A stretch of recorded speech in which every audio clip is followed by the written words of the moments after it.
Hi again, and welcome to the Stouting Off Podcast, episode number 29. We're about to spout off commentary on the everyday.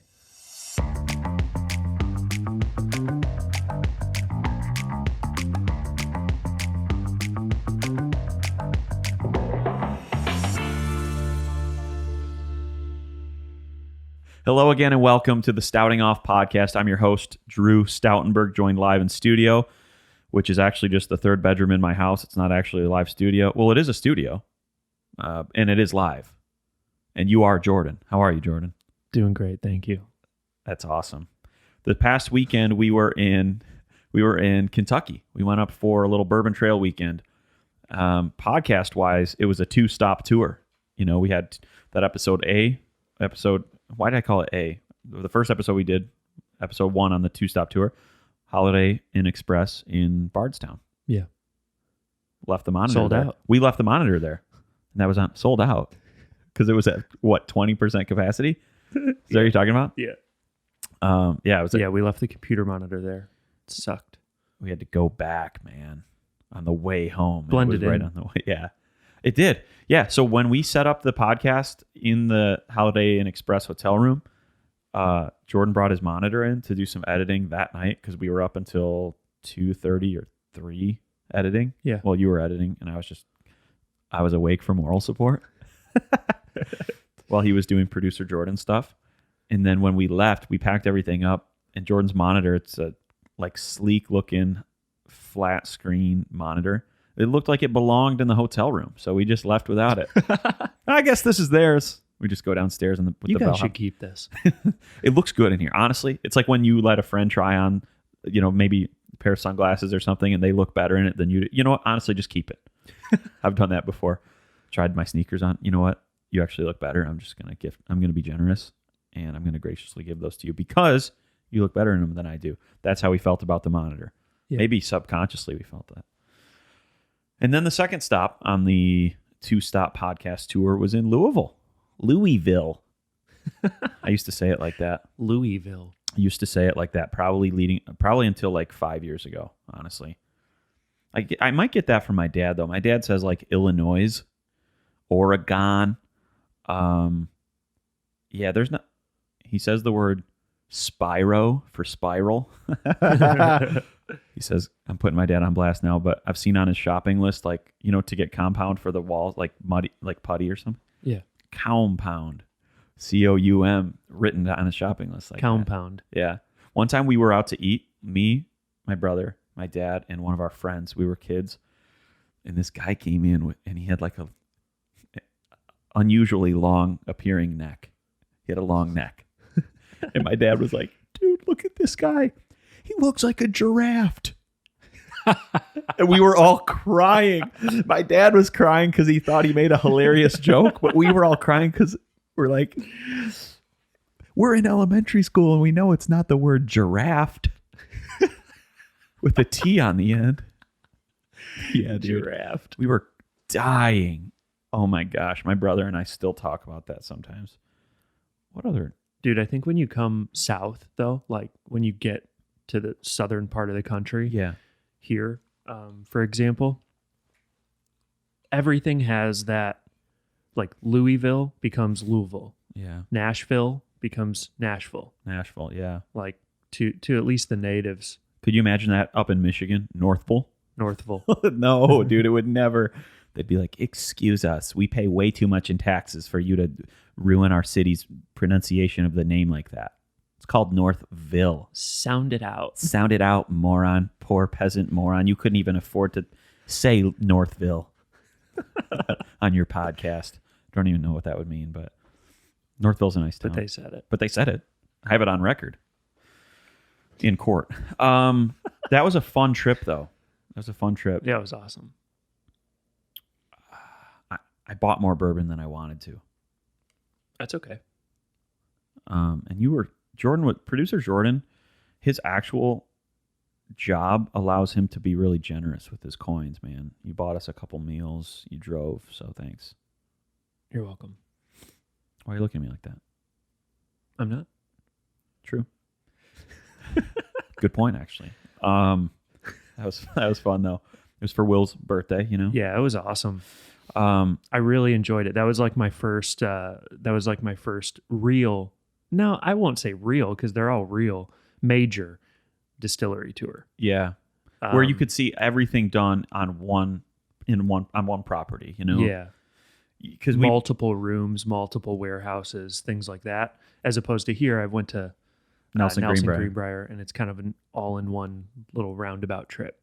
Yeah, but even so, at Nelson Greenbrier, I feel like they do some like cooking and fermenting. Well, yeah, they do some like cooking, fermenting, and distilling there.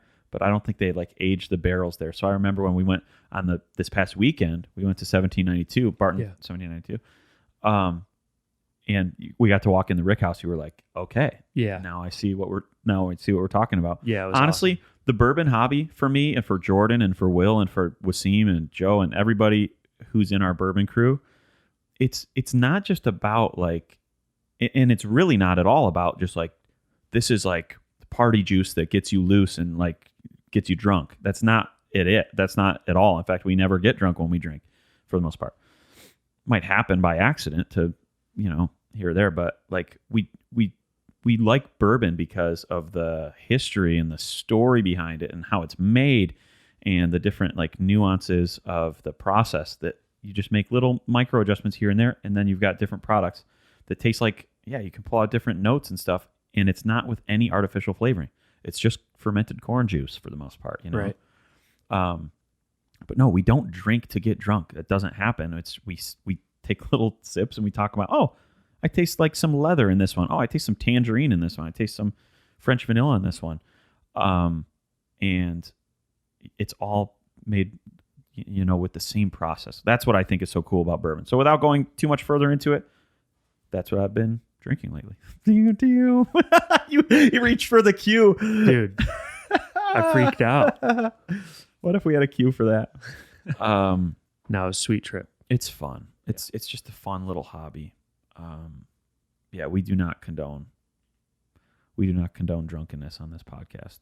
We do condone responsibly sipping bourbon because it's so unbelievably fun. We're coming up on Christmas in a hurry. Yeah, it's Can you even believe that? No. I was talking with my boss this morning, and you know, usually we do year-end stuff. I come into town and we'll have some year-end planning stuff and then a holiday party in the office. I'm looking at the calendar, and like my trip home back to Michigan is in only like 2 weeks or maybe less. It's pretty wild. Yeah, man. I think I'll bring my Xbox up this time. Not a bad idea. It's not a terrible idea, No, right? it's not. No. Would you ever consider something like that? Yeah. Consider it done. Consider it done. Consider it the word. ATE on the end. Yeah, it's coming up pretty quick. And when I look at the past year, at 2020, in hindsight, tons of challenges economically, socially, you know, just because the shutdown state of affairs for much of the year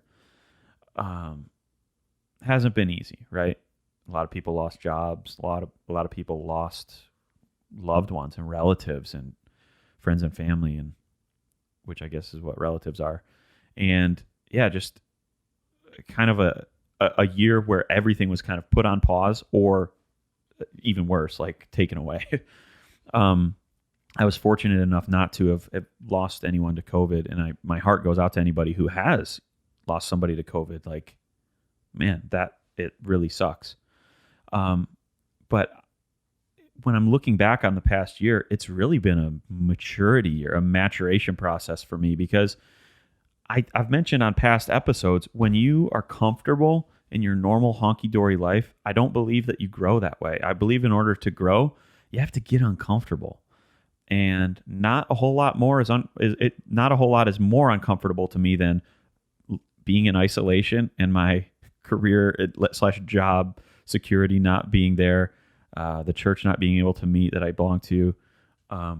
Yeah, so it's been really uncomfortable. And with those uncomfortable circumstances in my life and our lives over the past year, I do believe there have been opportunities to grow. You know, it's a unique season, and whenever there's a unique season, there are always opportunities. Whenever there are challenges, there are also opportunities.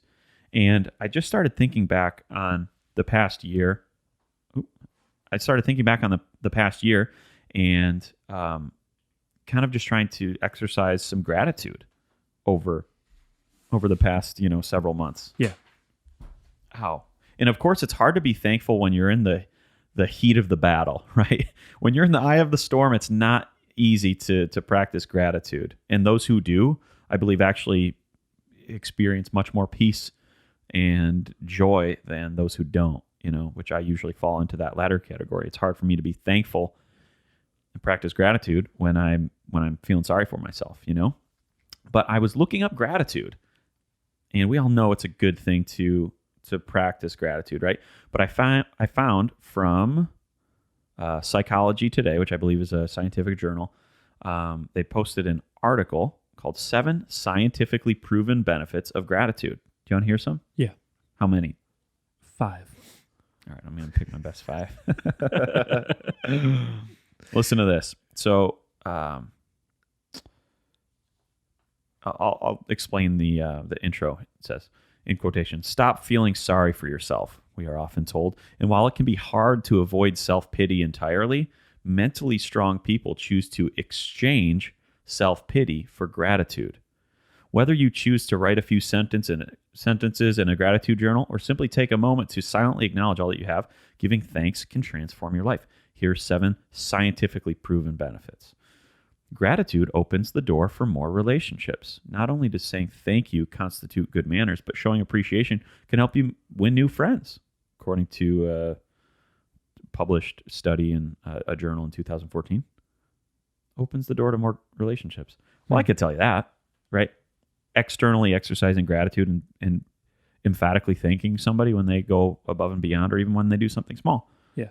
That's relational equity right there. That's relational capital that you're establishing. It's in the Dale Carnegie book. I've talked about it before, How to Win Friends and Influence People, the Bible on human behavior and relationships. It's on my desk. Have you read it yet? No. You should crack that open. I will. And I've been saying that. You should crack that open. It would be a read that, especially a guy in sales like yourself, like in that world where you're calling on, where relationships are really the lifeblood of what you're doing. Yeah. Would probably help. I mean, yeah, it would help for sure. Yeah, I need to watch it.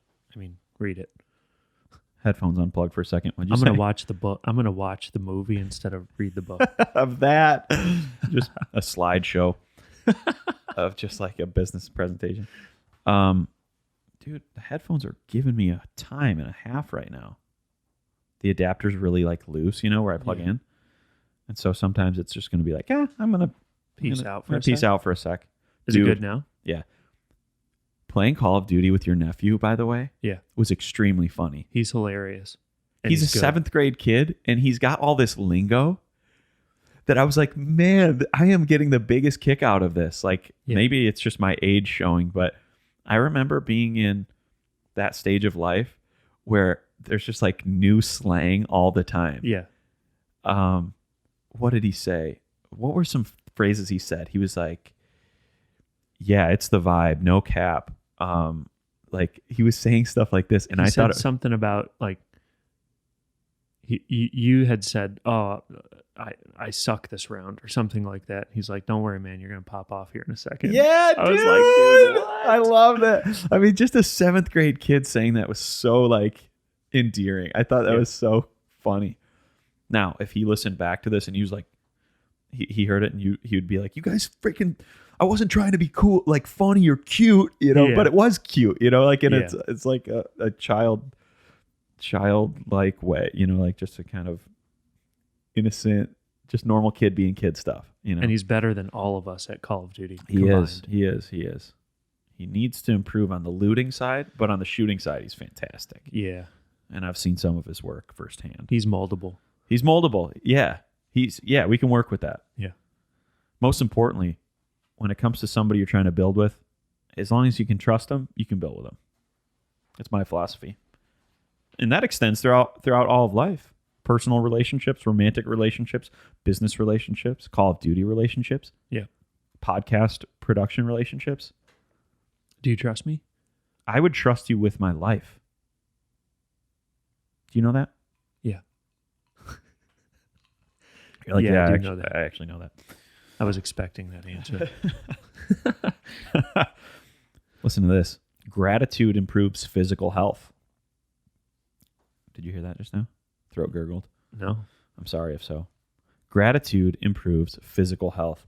Grateful people experience fewer aches and pains and report feeling healthier than other people, according to a 2012 study, again, published in another journal, called Personality and Individual Differences. Not surprisingly, grateful people are also more likely to take care of their health. That makes sense. Yeah.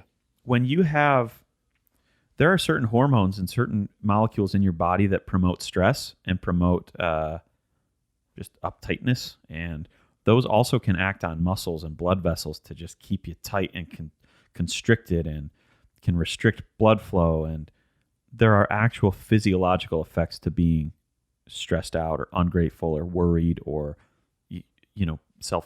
wallowing in self-pity. Yeah.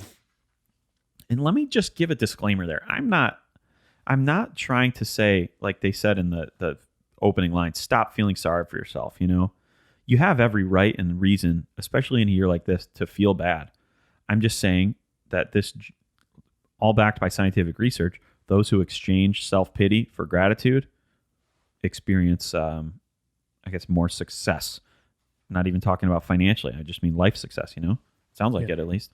Success means different things to different people. But anyway, gratitude improves psychological health. Yeah. Reduces a multitude of toxic emotions, from envy to resentment to frustration and regret. Multiple studies on the topic link gratitude and well-being. His research confirms that gratitude effectively increases happiness and reduces depression. Yeah, that's absolutely true. Even in the Bible, trading, it says to love your enemies, right? If somebody hits you on the cheek, turn your other cheek. It says to pray for your enemies, or pray for those who hate you or persecute you or whatever, This, and again, it's that same idea of trading what appears to be very super negative for putting positive back out, Yeah. Exchanging the bad for the good. And that's what this is talking about too. I feel like it works in tandem with just being generally optimistic, having a good outlook. Like, it goes obviously with being grateful and everything like that. But if you look at someone, from a psychological standpoint, from a physical health standpoint, whatever it be, if you have just an optimistic, positive outlook, like, you're going to get through things faster than other people who otherwise don't share that optimistic outlook. Yeah, absolutely. I think a lot of an optimistic outlook focus, one of the keys to that is focusing on what I can control and letting the rest happen as it may, kind of. Yeah. If you're a person of faith, let God handle the rest, trust him first and do what you can, but trust God with the outlook, or with the outcome. And if you're not a person of faith, though, even so, you can't control what you can't control. Yeah. So, I heard recently, I forgot where it was, an acronym for fear: false evidence appearing real. And so often I fall into this trap too, this anxiety trap of being like, well, what if this happens? Or it's possible that this happens, so I'm going to be just wrapped up in worry and anxiety and cares, But so much of what we fear and what we're anxious over isn't real, it hasn't happened. So Right. My whole thing is one day at a time, focus on what I can do, and let the rest happen as it may, and fill in the gaps with gratitude. And you can take that to the bank. We're getting serious today. We're getting real. Kidding. Yeah, this is a good one. We're getting real. Yeah. And I hope that's okay, right? But yeah, I have another one. Gratitude enhances empathy and reduces aggression. It sounds good. I'm good with that. More likely to behave in a pro-social manner, people who practice gratitude, even when others behave less kindly. Enhances empathy. So what it's saying is if you're a grateful person and somebody flicks you off when they're, they cut you off and flick you off or something, you'll be more in a position to be like, maybe they're just having a bad day. Maybe they just got fired from their job. Maybe they're, maybe they just got broken up with, or, maybe they just got hit with a bill for something. And, it just, according to research, actual academic clinical research on this topic, enhances empathy. All right, you said you wanted 5 topics, so I got 3 left, and I'm going to pick my last one that I like the most out of the last 3. Ooh, you know what's so funny? I just threw, if you're not watching, I just allowed a paper to fall on the ground. I had a listener say, I don't like it when you throw papers on the ground. So I'm trying not to do that anymore. Is it disrespectful? I think it's kind of fun. To what? I don't know, paper? I don't know, I guess. I didn't ask why. I said, okay. I received that. So anyway, you know who you are, listener. So I'm going to gingerly set this down after we're done with this particular topic. I'll come get everyone. What? You just hand the paper to me every time. Oh, yeah. I'll come get it. Grateful people sleep better. Now, that's an area where I need to improve. I slept great last night, though. You were up late. Got that text from you with the pictures from the trip late. Past 12. I watched a movie. Respect. Yeah. I slept so great last night, though. We got back from the trip yesterday, and I was ready to go to bed by like 5 p.m. Yeah. Stayed up, played Call of Duty till 10. Lights out by 10:30. It was awesome. Right on course. Right. Right in line, lockstep with my schedule. Grateful people sleep better. Writing in a gratitude journal improves sleep, according to a 2011 study published in Applied Psychology. Spend just 15 minutes jotting down a few grateful sentiments before bed, and you may sleep better and longer. That's pretty cool, because it's the last thing you think about. Is all the things, count your blessings before you go to sleep. Yeah, like White Christmas. Yeah. How's that song go? Counting your blessings. It's like, if you feel sun but you can't sleep, count your blessings instead of sheep. Yeah. That's not the melody at all, though. I can't remember it. I got you right here, bro. I got a hymn that came up. Oh, really? Oh, there's a little Totino's Pizza Rolls ad before it here. I got you if you want me to read it, or unless you want to. I want to listen to it. All right. Thank you, though. 10 seconds or less. Yeah, true. Or else our sponsors yank. When I'm worried and I can't sleep, I count my blessings instead of sheep. And I fall asleep. Now that's beautiful right there. Who's seen White Christmas? By show of hands. My cousin Louie played drums on the Broadway tour for that, which I think I've already mentioned. Have I mentioned that on the podcast? Because I know I mentioned it to you recently. Yeah, I'm not sure. It sounds familiar. I watched Irving Berlin's White Christmas from the orchestra pit at the Fox Theater in Detroit, and it was so awesome. But it has some beautiful music in it. Now, I looked up White Christmas. Irving Berlin's White Christmas, the original OG one with Bing Crosby in it. He looks so old in that. Have I talked about this? Because I know I've talked about it in life recently, and I don't know if it was podcast life or real life. Podcast life is real life, and that's what you guys are getting a glimpse into right now. I think that we were talking about it as a group. Okay. Yeah. Over Call of Duty, I think, actually. Oh, true. Okay. Remember right. Well, Bing Crosby, when they recorded White Christmas, he was 51. And he was supposed to be like a guy just a few years out of the army or something. Yeah. Like as just a comrade, just not like a high-ranking official. He was just another, like, when I watched that movie back, he's 51, and like his castmates, like the guy he performs with, and then the 2 sisters, they're all like in their 20s. I'm like, this is just goofy. But I swear, back then, humans looked different, dude. I swear. Yeah. I don't know how to explain it. Our physiology, our anatomy has not changed, like how we're made up, but people looked different. Yeah. when I see like, say like an old picture of somebody, we were at that distillery, Peerless, right? Yep. He had his great grandfather on the wall or whatever. Yeah. In his 30s or something. Yeah. I'm like, he looks different. 52. They look different. Yeah. I got to get a new headphone adapter. I'm going to scream if this keeps rattling my ears like this. But now I'm good. So I won't move except to reach for coffee. Yeah, people look different for sure.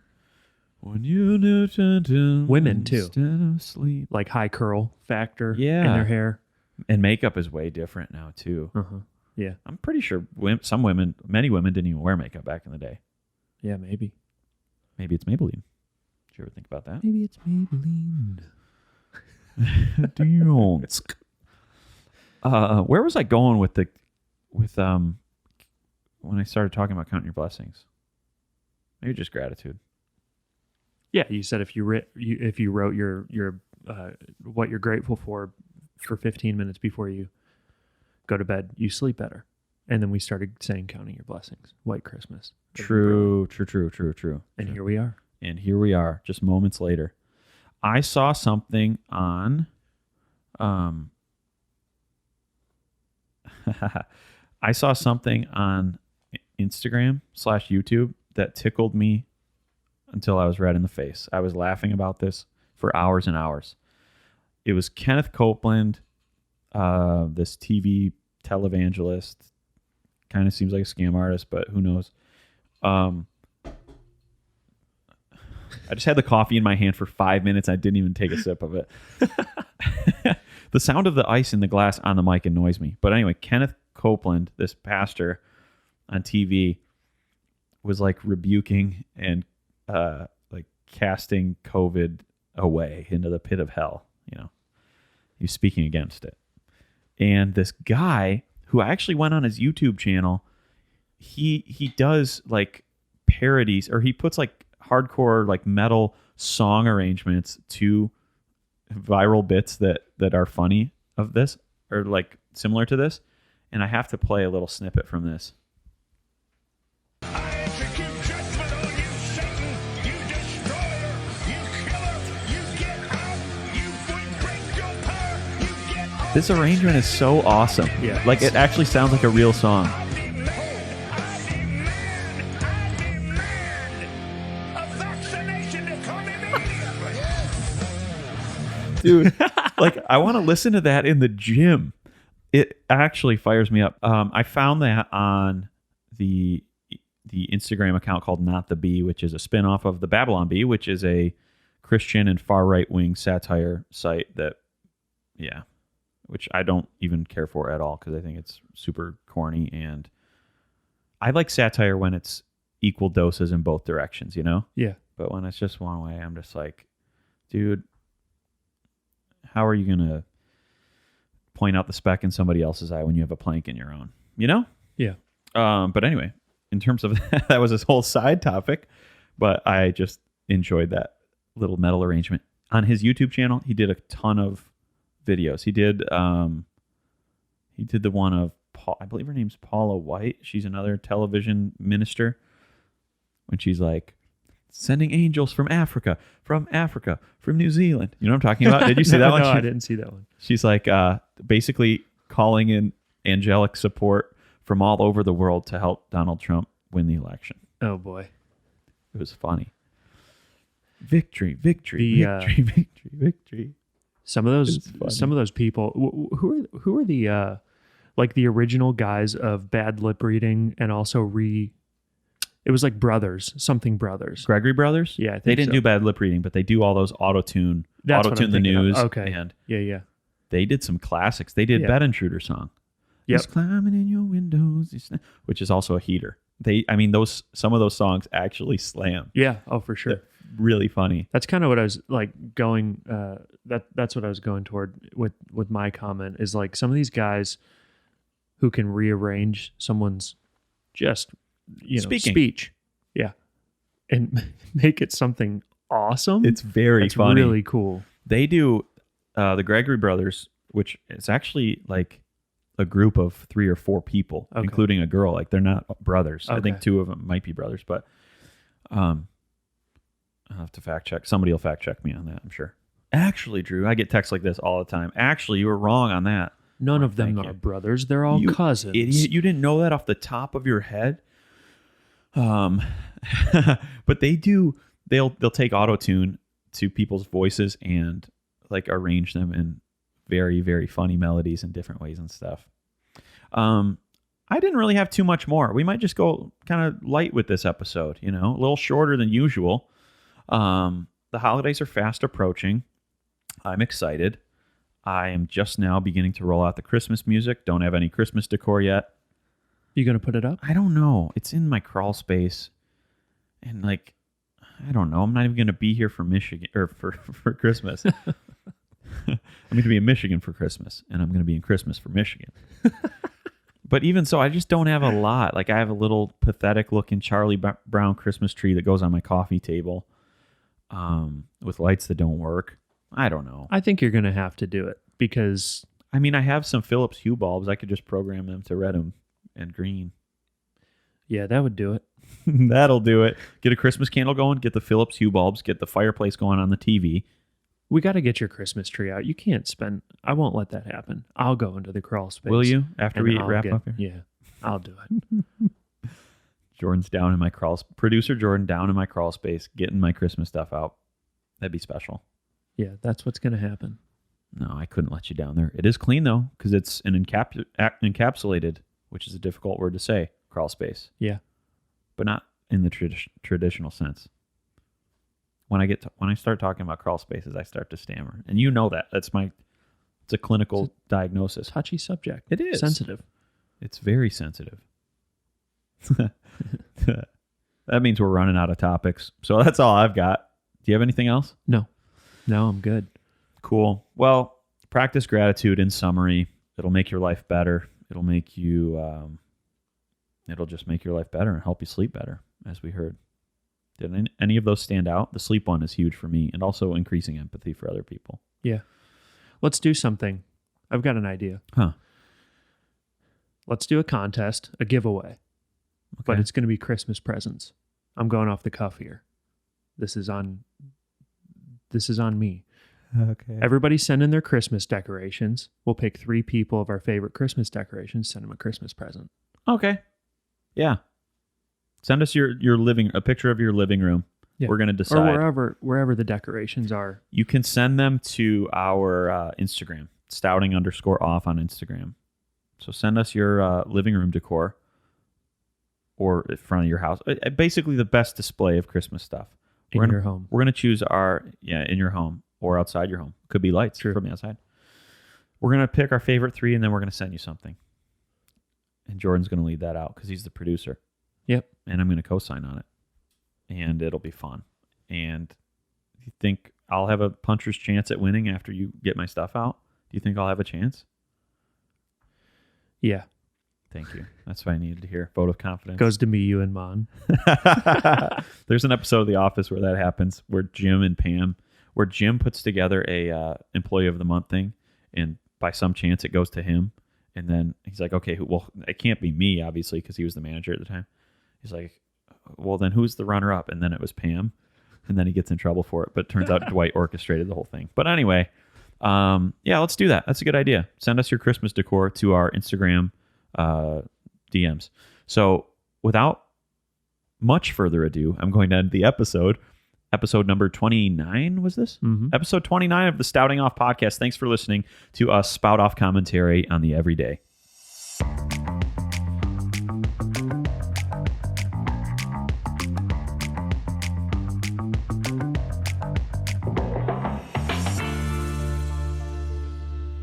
On Instagram at stouting_off. That's where you can find us. See ya.